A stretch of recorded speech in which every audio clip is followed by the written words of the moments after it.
موافق نتیجه های مقدماتی انتخابات پرزیدنتی در جمهوری اعتراف نشده ابخازستان، راول خاجینبا برنده این سبقت اعلان شده است. ابخازستان یک جمهوری جدایی طلب سال 1993 به طور یک جانبه استقلالیت خود را از هیئت گرجستان اعلان کرد. بعد جنگ کوتاه مدت میان روسیه و گرجستان در سال 2008 مسکو استقلالیت ابخازستان را به رسمیت شناخت، ولی این حادثه مورد محکومیت جامعه جهانی قرار گرفت. حالا بخش اعظمی بودجه حکومت ابخازستان از حساب روسیه تامین می شود. ضمناً سالهای اخیر این جمهوری محل زیست و کاری رسمی و غیر رسمی شهروندان تاجیکستان هم شده است. میگویند در قلمرو ابخازستان صدها شهروندان تاجیکستان کار و زندگی میکنند، ولی در بعضی حالتها آنها در موقع غیر قانونی در این جمهوری به سر میبرند. در آستانه انتخابات سفارت تاجیکستان در مسکو از شهروندانش خواست که از سفر به ابخازستان خودداری کنند. خبری هم به دست ما رسید که برای 7 شهروند این کشور که در حالت غیر قانونی قرار داشتند سفارت کمک کرد تا امن و به مشکل از خاک ابخازستان بیرون شده به تاجیکستان برگردند.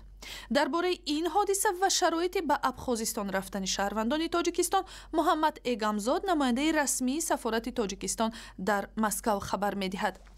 محمد سلام، بفرمایید. اخیراً سفارت جمهوری تاجیکستان به خصوص کارمندان مسئول خدمات کنسولگری آن در کوتاه‌ترین فرصت 7 نفر از شهروندان جمهوری تاجیکستان را که به عباره در جمهوری ابخازستان درمانده بودند یک راه موقتی گشاده به یکی از فرودگاه‌های شهر کراسنودار واقع در جنوب روسیه آوردند و از اونجا آنها را به دوشنبه انتقال دادند.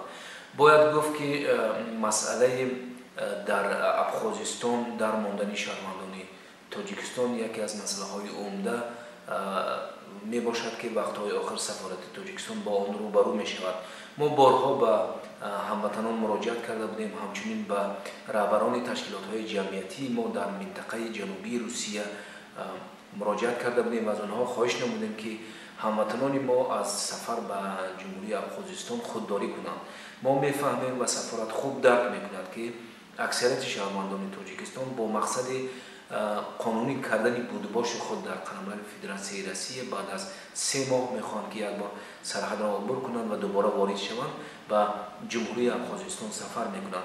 اما یک چیز را به نظر باید گرفت که اگر شهروند تاجیکستان به جمهوری ابخازستان سفر کنند با همین مقصد و خدا نکرده نامش در روی خط ممنوع شدگان باشد و این دوباره به قلمرو فدراسیون روسیه وارد شده نمیتواند و به همین طریق در ابخازستان در میماند.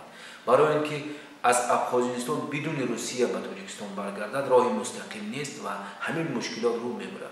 بنابراین سفارت تاجیکستان با یک جایی با خدمات امنیتی فدراسیون روسیه، وزارت کارهای خارجی و دیگر ساختارهای این کشور در ارتباط می شود و برای این وقت لازم است که ما یک راه موقتی یعنی که یک ورمینی کریدور کشیم تا اینکه شهروند تاجیکستان توسط آن به روسیه وارد شده در حدود 24 ساعت از روسیه به تاجیکستان برگردد. به همین خاطر این یکی از مشکلی هایی است که مشکلی عمده است. بنابراین ما از هموطنان عزیز خواهش میکنیم که از سفر به این جمهوری خودداری نمایند، زیرا که مشکلی های زیاد را روبرو آوردنش ممکن. تشکر. نماینده رسمی سفارت تاجیکستان در مسکو محمد ایگمزاد به سوالهای رادیوی آزادی پاسخ داد.